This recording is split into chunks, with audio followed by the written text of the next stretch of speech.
Bom dia, irmãos e amigos. É uma alegria chegar até o seu lar nesta manhã de domingo para juntos celebrarmos ao nosso Deus. Hoje é domingo de Páscoa e nós temos a alegria de estarmos cultuando ao Senhor na manhã deste dia. Você e a sua família são muito bem-vindos para que juntos nós passemos bons momentos espirituais na presença do Senhor. Vamos orar neste momento, vamos falar com Deus. Vamos pedir a direção do Espírito Santo para este culto. Oremos.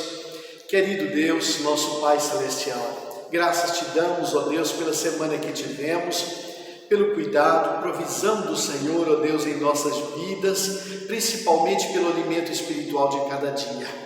E agora, meu Deus, quando aqui estamos nesta manhã agradável de domingo, suplicamos, ó Deus, que o Senhor esteja conosco, que teu Espírito Santo nos guie em todas as coisas, para que neste dia, Senhor, tão especial, domingo de Páscoa, nós celebremos a razão da nossa fé. Fica conosco, fale o nosso coração, perdoe, meu Deus, os nossos pecados. Nós oramos em nome de Jesus. Amém e amém. Bem, queridos, eu quero deixar com vocês, logo no início do nosso culto nesta manhã, a palavra que está em 1 Coríntios, no capítulo 5, o versículo 7, que diz assim: Alimpai-vos, pois, do fermento velho, para que sejais uma nova massa, assim como estais sem fermento, porque Cristo, nossa Páscoa, foi sacrificado por nós. 1 Coríntios, capítulo 5, versículo 7. Amém. Queridos, esta é a passagem do Novo Testamento que diz mais claramente qual é o sentido cristão da Páscoa. O apóstolo Paulo, escrevendo à igreja em Corinto, deixou bem claro para aqueles amados irmãos que esta celebração deveria centrar-se na pessoa do Cristo. Jesus Cristo é o Cordeiro de Deus que tira o pecado do mundo, conforme foi anunciado a João Batista há tanto tempo atrás. E Paulo celebra esta condição de Jesus, lembrando aos irmãos daquela cidade que a verdadeira Páscoa é Jesus, que a festa da Páscoa encontra na pessoa de Jesus. Nos dias de hoje, para mim e para você, o seu sentido mais pleno. Jesus Cristo é o nosso Cordeiro Pascal, né? Então o conselho de Paulo continua tão válido nos dias de hoje, para mim e para você. Alimpai-vos do fermento velho, para que sejais uma nova massa, assim como estais sem fermento. Neste caso, no ensinamento de Paulo, o fermento é o pecado, é tudo aquilo que desagrada a Deus e que por vezes insiste em permanecer na minha vida e na sua vida. Nesta Páscoa, comprometamos-nos com o verdadeiro sentido da mesma. Eu e você, nossas famílias, celebremos neste domingo a alegria da ressurreição de Cristo, a razão e o motivo da nossa esperança. Amém? A Jesus, pois, o Cordeiro Pascal, seja sempre honra, glória e louvor. Que do meu coração e do seu coração parta uma verdadeira adoração a Jesus Cristo nesta manhã. Em nome dele mesmo, assim nós oramos. Vamos ao nosso momento de louvor nesta manhã.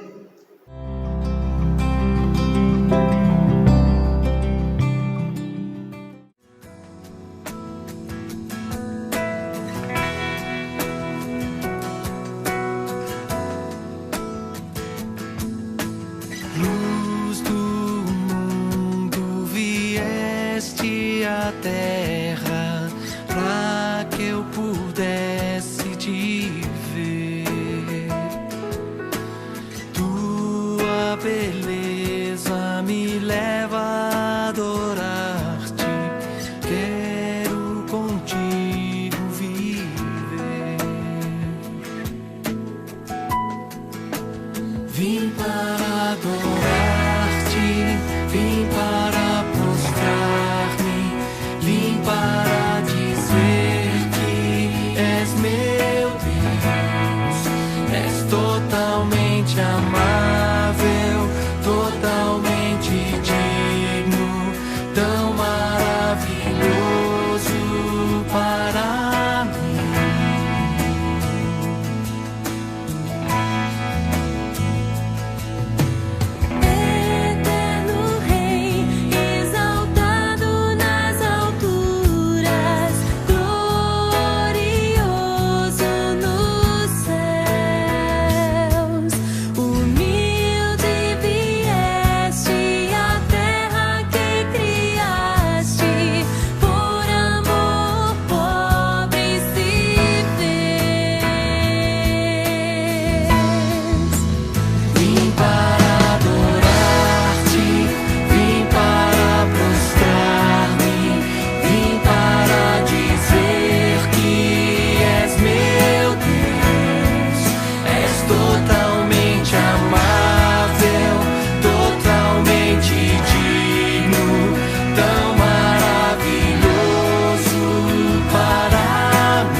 saberei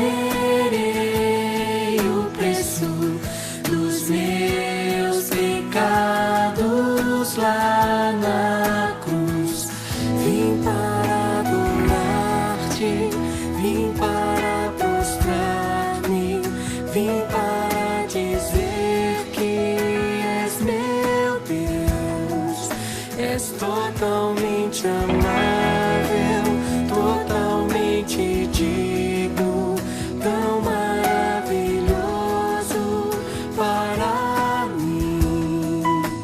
Vim para adorar-te, vim para prostrar-me, vim para dizer que és meu Deus.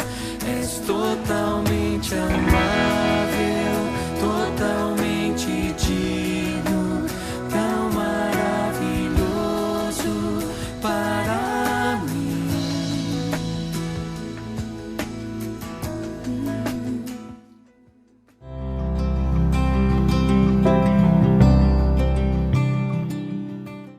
Bem, o nosso convite para você neste momento é para que nós oremos. A oração é a ponte que nos liga a Deus. Vamos orar nesta manhã, principalmente agradecendo ao Senhor pela ressurreição de Jesus.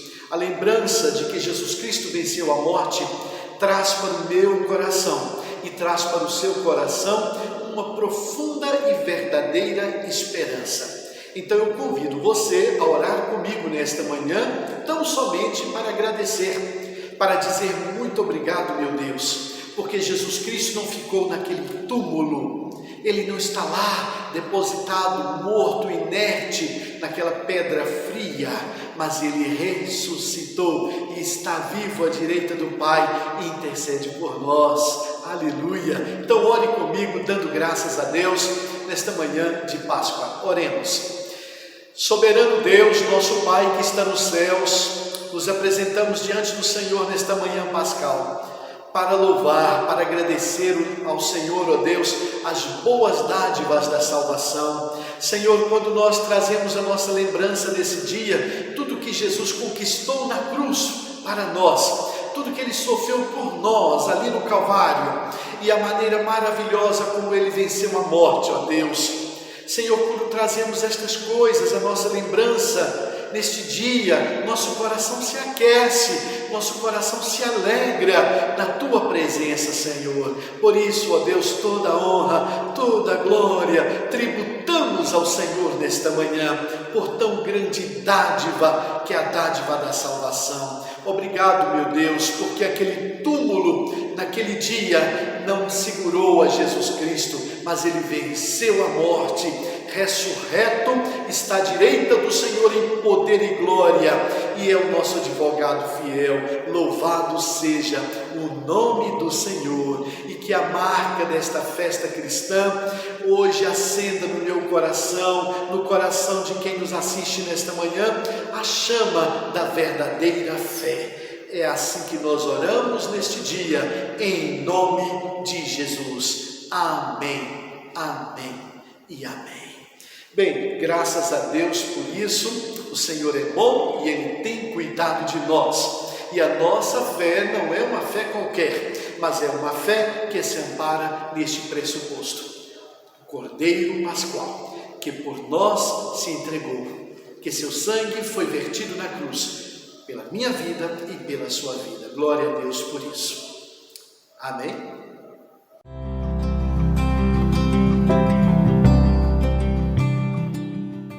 É sabido por todos nós que nós estamos em plena campanha de missões mundiais e damos graças a Deus pelo privilégio que temos de celebrarmos missões, mesmo neste tempo, nessa temporada, irmãos, em que os trabalhos presenciais da igreja estão suspensos. Mas eu particularmente, você também, nós devemos manter o nosso compromisso com a obra missionária. Afinal, missões é obra do coração de Deus. Então, nesta manhã, nós seremos exortados mais uma vez a respeito da importância desta obra e do grau de comprometimento que eu e você, que é a nossa igreja do Boa Vista, deve ter com esta obra. Vamos ao nosso momento missionário nesta manhã.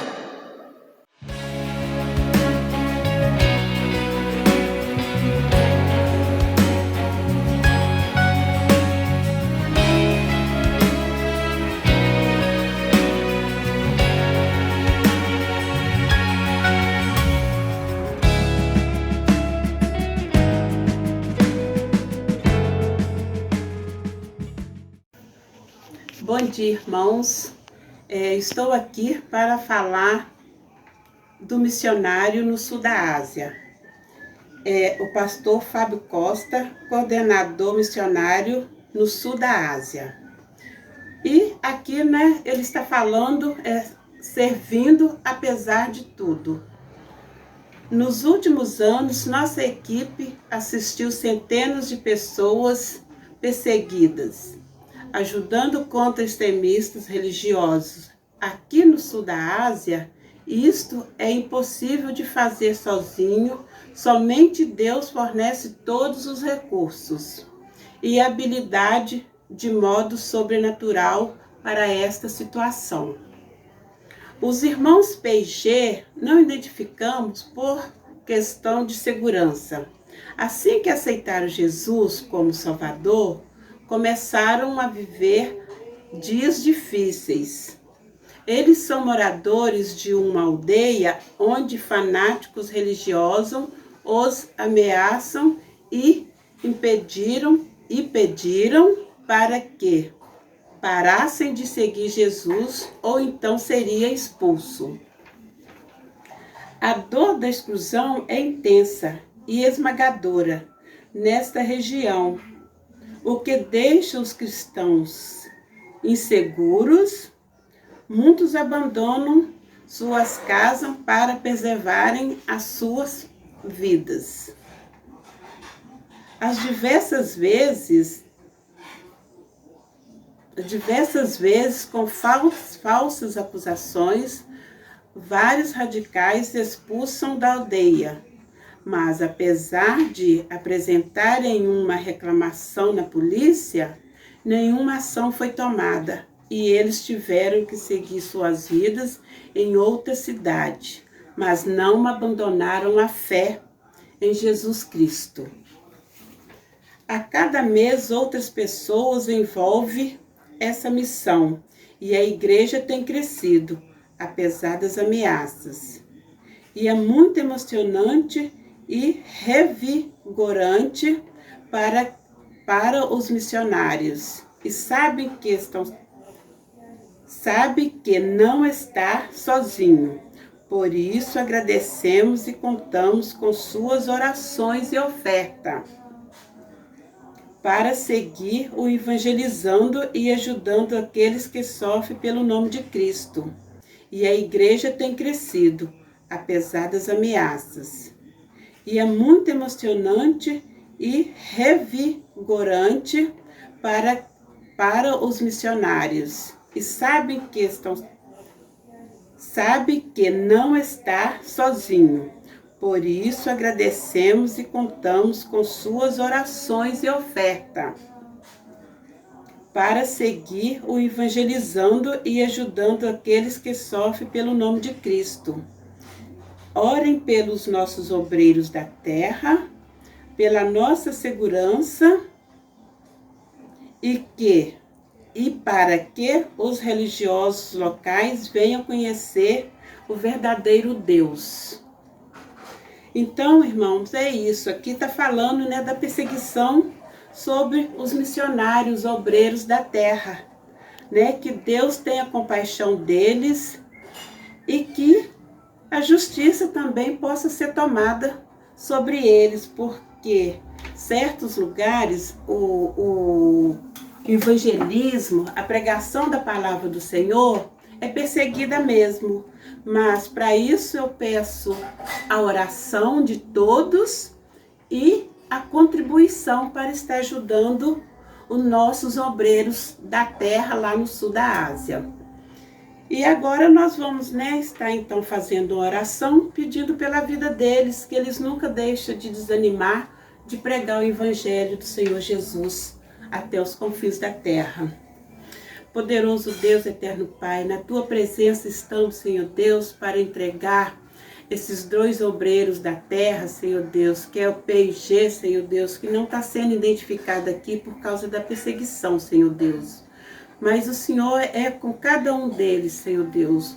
No nome do Senhor Jesus, que o Senhor possa trazer mais obreiros da terra, Senhor Deus, que eles possam aceitar Jesus como seu Salvador, Senhor Deus. cuidando, Senhor Deus, do sul da Ásia, porque nós sabemos que é difícil pregar a Tua palavra, Senhor Deus, mas com o Senhor no comando, tudo fica melhor, Senhor. Toma, Senhor Deus, essas pessoas nas Tuas santas mãos, Senhor Deus. No nome do Senhor Jesus, o Senhor toma também o nosso pastor coordenador no sul da Ásia. O Senhor toma a família dele, Senhor Deus, nas Suas santas mãos, o guardando, Senhor Deus, para a Tua bênção, Senhor Deus. É a minha oração no nome de Jesus. Amém. Irmãos, só para lembrar que o alvo da igreja é de R$2.000 e o encerramento dia 11. Quem tem a sua oferta, entrega na igreja. Amém?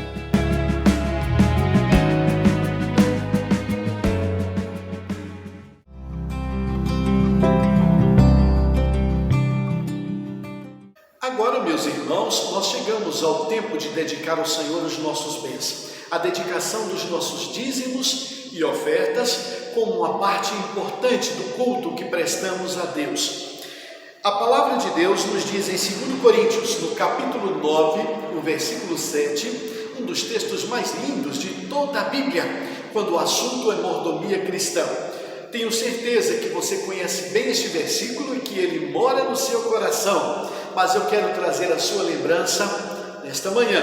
E o que diz a palavra é: cada um dê conforme determinou em seu coração, não com pesar ou por obrigação, pois Deus ama quem dá com alegria. 2 Coríntios capítulo 9, versículo 7. Amém, meus irmãos. Nós sabemos, irmãos, que a entrega do nosso dízimo é um mandamento ensinado pela palavra de Deus. Por esta razão, todas as vezes em que a Bíblia o menciona, o faz em tom imperativo, não é? Nós precisamos devolver a Deus o que pertence a Ele. Não temos direito de reter conosco o dízimo do salário que recebemos, porque ele pertence a Deus. Deve ser empregado unicamente na obra de Deus.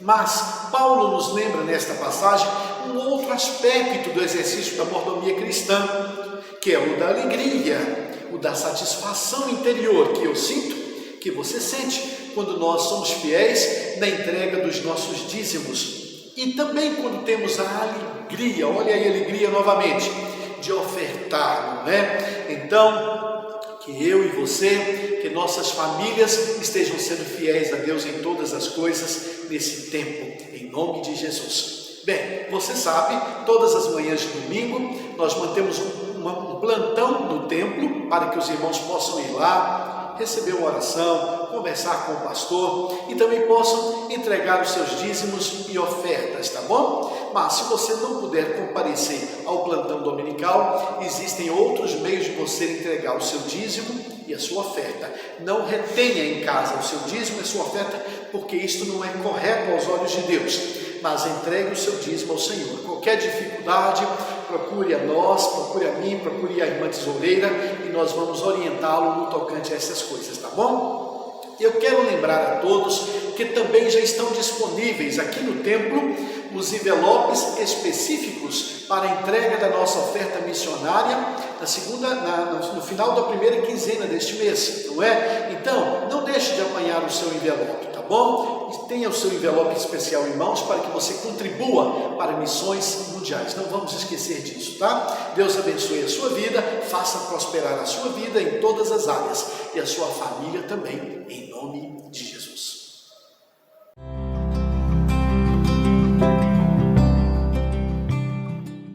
Agora, meus irmãos, nós vamos à reflexão na palavra nesta manhã.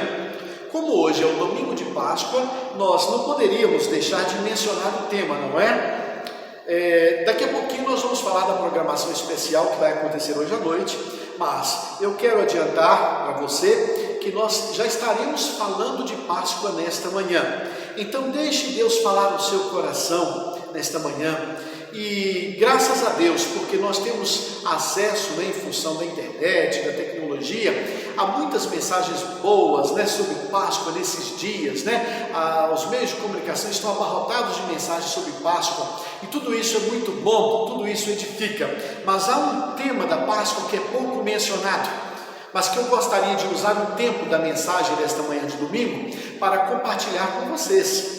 Então, o tema da nossa mensagem desta manhã é uma promessa de Páscoa, à luz do Evangelho de João, no capítulo 14, de 1 a 3, que diz assim.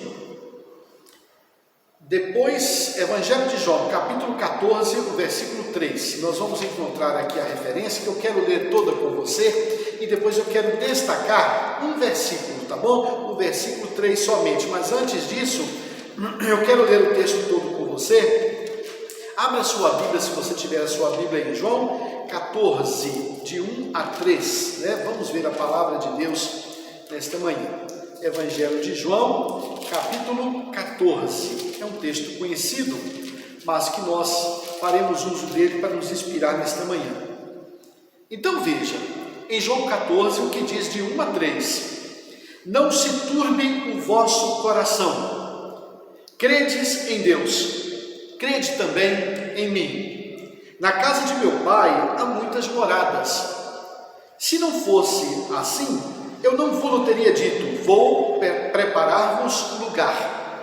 E quando eu for e vos preparar lugar, voltarei e vos receberei para mim mesmo, para que onde eu estou, estejais vós também. Que o Senhor abençoe esta palavra na minha vida e na sua vida, em nome de Jesus. Amém?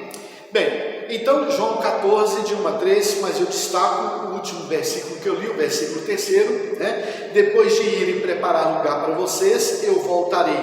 Então levarei vocês comigo para que possam estar onde eu estiver. E agora eu já li numa versão um pouquinho diferente, mais coloquial. Que o Senhor abençoe então esta palavra nas nossas vidas, né? Em nome de Jesus. Meus irmãos, uma promessa de Páscoa. A que isto se refere? Bom, vamos começar dizendo que o Senhor Jesus Cristo, Ele fez várias promessas durante a sua vida, durante o seu ministério terreno. Por exemplo, Ele prometeu perdoar nossos pecados, não é verdade? Esta é uma promessa que está lá na palavra de Deus e na qual nós cremos. Mas prometeu mais coisas também. Jesus prometeu nos dar uma nova vida. De igual forma, esta promessa está lá no contexto do Novo Testamento. Continuando a lista das promessas de Jesus, Ele prometeu dar aos seus seguidores o Espírito Santo. Não é verdade? Esta é uma promessa da palavra de Deus, especialmente quando o Senhor Jesus falou aos Efésios, na carta que ele falou por meio do apóstolo Paulo, lá está escrito que o Espírito Santo seria dado como uma espécie de penhor da nossa herança, de garantia da nossa herança da vida eterna, né? Glória a Deus por isso, né? Bem, Jesus enfim fez várias promessas boas para nós, para mim, para você, para qualquer pessoa que crer no seu Evangelho, que crer na sua palavra. Mas também, e eu chamo a sua atenção para isso nesta manhã, Ele fez várias promessas sobre Ele mesmo. O Evangelho traz muitas narrativas neste aspecto. Jesus Cristo fez várias promessas que diziam respeito a Ele mesmo, né? Ele prometeu certas coisas que iriam acontecer com Ele. Só que a maioria dessas promessas eram de coisas terríveis, coisas que causariam muita dor e muito sofrimento a Ele mesmo. Então, veja bem que agora nós estamos começando a nos aproximar no tema da mensagem, que é a promessa de Páscoa. Uma promessa de Páscoa. Jesus Cristo prometeu muitas coisas a respeito dele mesmo, mas todas elas terríveis. Todas elas trariam muita dor, trariam muito sofrimento para ele mesmo. E eu quero lembrar a você alguma dessas promessas especiais que Jesus fez a respeito dele mesmo. Ele prometeu, por exemplo, que seria traído. E isto é algo terrível, não é? A traição nunca faz bem a ninguém. Pelo contrário, é um motivo de sofrimento, é um motivo de decepção, é um motivo de dores e muita angústia, né? Ele prometeu que seria traído e foi traído. Jesus prometeu que seria escarnecido, ultrajado, abusado, que iriam cuspir nele, enfim. E de fato, todas essas coisas aconteceram com Jesus. Você sabe também que Jesus prometeu que ele seria açoitado, que ele iria apanhar, e muito, pois ele foi açoitado, ele também apanhou. Por fim, Jesus prometeu que ele seria crucificado, e de fato o foi, não é? Então, se você parar para pensar, essas promessas que Jesus fez a respeito dele mesmo, são promessas estranhas. Por que eu estou dizendo assim? Porque normalmente nós prometemos coisas boas, né? Quando a gente promete alguma coisa ruim, geralmente não é para nós, não é para nós mesmos, mas é para outras pessoas. Infelizmente é assim, não é?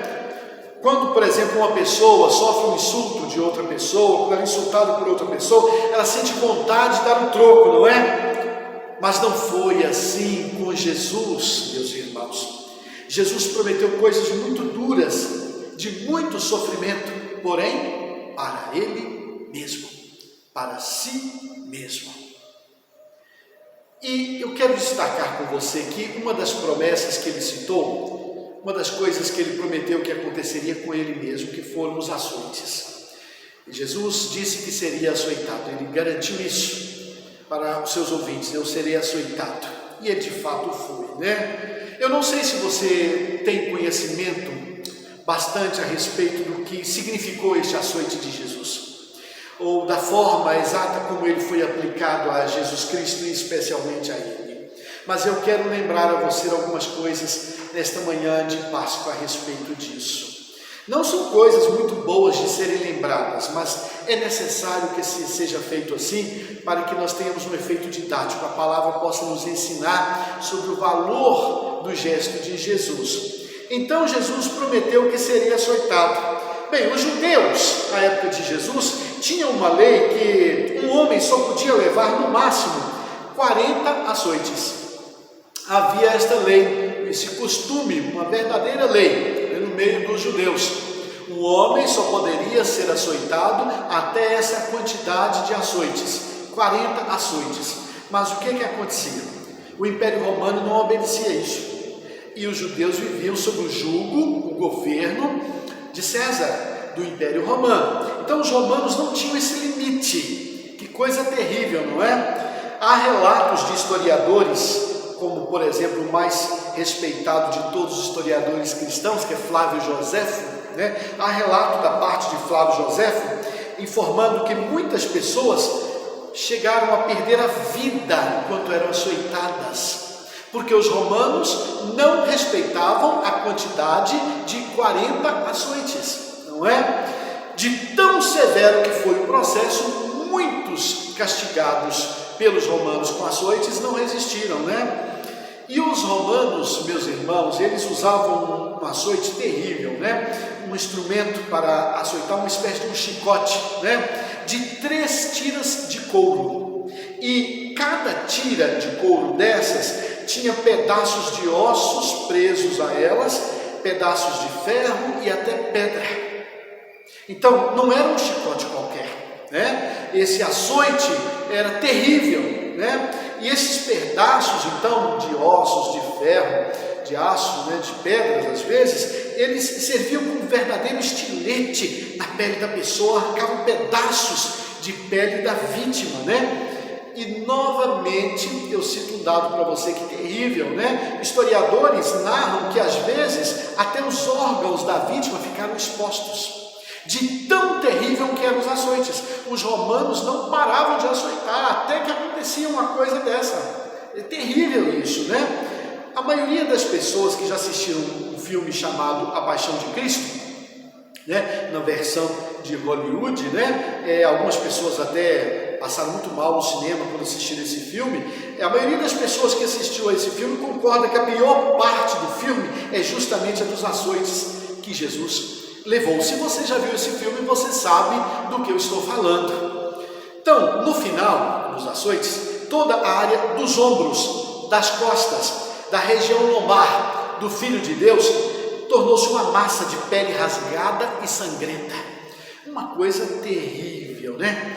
E eu te digo mais, sabe a palavra em grego para açoitar? O termo grego que foi usado quando a referência foi Jesus Cristo, né? No açoite dele, o termo grego é mastigou, mastigou. Esse é o termo grego, né? Lembra alguma palavra em português para você? Lembra, não é? Lembra a palavra mastigar. Lembra o verbo mastigar. Pois é isso que o açoite fazia com a pele do homem, com a pele da pessoa que recebeu o açoite. Então Jesus prometeu, ele falou, eu vou ser açoitado. Veja só. E ele foi.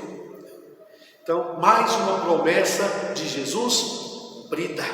Uma promessa de dor, de sofrimento intensos. Só para ele mesmo. Mas ele cumpriu. Bem, queridos, tudo isso Jesus prometeu que aconteceria com ele mesmo. E ele cumpriu as suas promessas. Você esperaria que as promessas de crueldade, de dor e sofrimento de Jesus talvez fossem reservadas para os seus inimigos, não é? Eu também poderia esperar isso.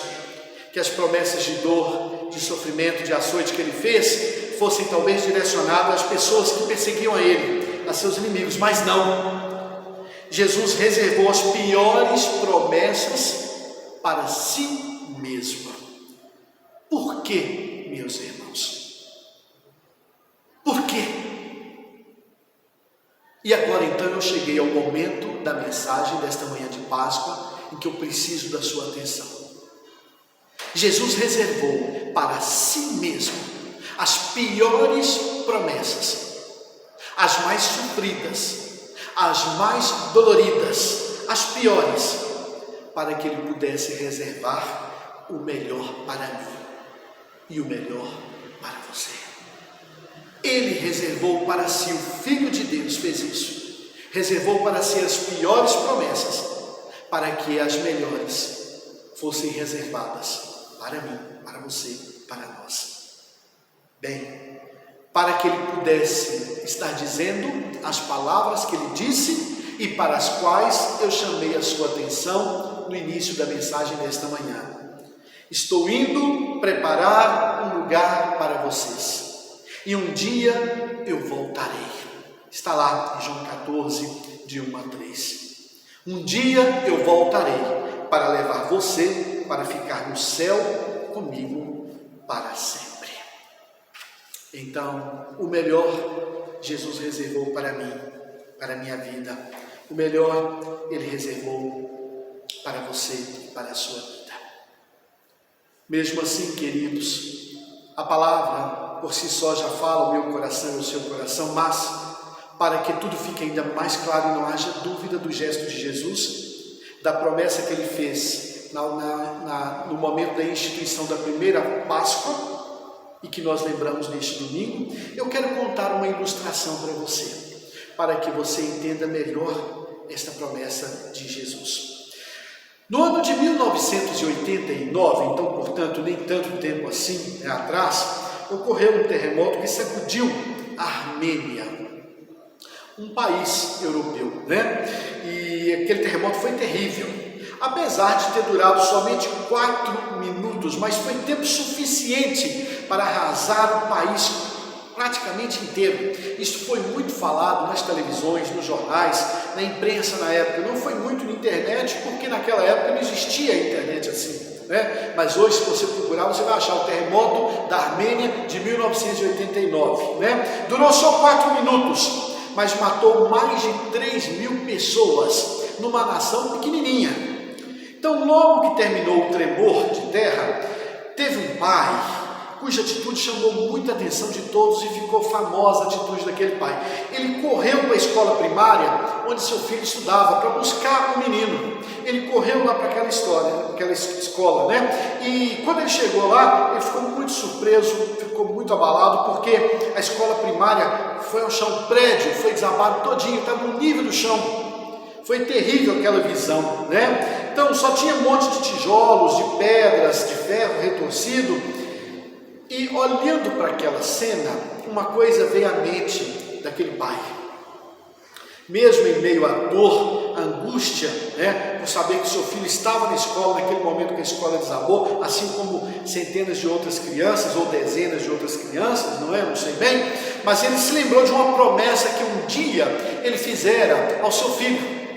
Um dia ele falou para o seu filho assim: olha, meu filho, aconteça o que acontecer, lembre-se disso, eu estarei sempre perto de você. Ele fez essa promessa para aquele menino um dia. Então, motivado pela promessa que ele fizera ao seu filho, aquele homem localizou a área onde ficava a sala de aula e começou com as próprias mãos a remover os escombros daquele prédio. Nisso chegaram vários pais que também choravam com seus filhos, mas todos os pais ficavam inertes, parados, e só diziam o seguinte: é tarde demais. Com certeza ninguém sobreviveu, não é? E eles diziam isso: estão todos mortos, nada mais pode ser feito. E até mesmo a polícia, o exército e as forças de salvação que estavam lá tentaram impedir aquele homem, mas ele freneticamente não desistia e ele ficou, acreditem, 38 horas ali cavando, um trabalho exaustivo ali, tudo porque ele tinha aquele pensamento: eu falei com meu filho que eu não deixaria ele sozinho nunca. Então, olha, que ele começou a trabalhar, começou a mexer ali, passou as primeiras 8 horas em nada, às 16 horas, 32 horas, 36 horas, até completar as 38 horas. Quando tudo aconteceu ali, ele não desistia. Então, depois daquelas horas todas exaustivas de trabalho, as pessoas já estavam procurando um meio de tirar aquele homem no meio daquela situação de desespero ali. Aí ele avistou uma viga de concreto. Ele já estava com as mãos sangrando, já machucadas, e ele avistou uma viga de concreto, e por impulso ele começou a chamar pelo menino: Armand, que era o nome do menino, não é? Então, do meio dos escombros, o filho dele respondeu: papai, eu estou aqui. E o menino ainda disse mais para o seu pai, ele disse assim: eu falei para os outros meninos aqui que não se preocupassem, eu falei que se você estivesse vivo, papai, você viria me salvar, porque você prometeu que não me deixaria sozinho. Aconteça o que acontecer, você estaria comigo. Glória a Deus por isso. Queridos, que lições nós podemos tirar dessa história? Bem, Deus também nos fez a mesma promessa, fez a mim e fez a você. Ele nos deu uma garantia: voltarei, foi o que Jesus disse, né? Então a terra pode tremer, meus irmãos, o mundo pode desabar, mas Jesus voltará, porque esta é a sua promessa. Nada precisamos temer.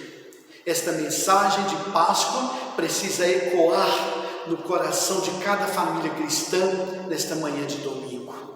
Nesse domingo, então, nós precisamos trazer à nossa lembrança a certeza de que Deus é poderoso para cumprir as suas promessas em nossas vidas, em nome de Jesus. Amém? Que o Senhor abençoe esta palavra e a complete na sua vida para a honra e glória dele mesmo.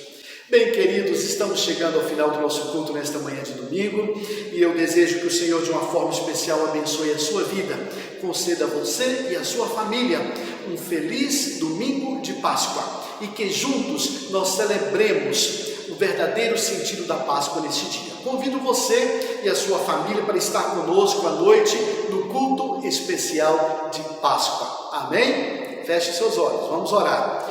Que a graça do Senhor Jesus Cristo, o amor de Deus Pai e as doces consolações do Espírito Santo venham sobre as nossas vidas, sobre a vida dessa família que nos assiste nesta manhã, de todas as igrejas do Senhor, em toda a face da terra, nessa manhã de Páscoa, hoje e sempre. Amém, amém e amém. Bem, um grande abraço para você e para a sua família, uma feliz Páscoa para todos.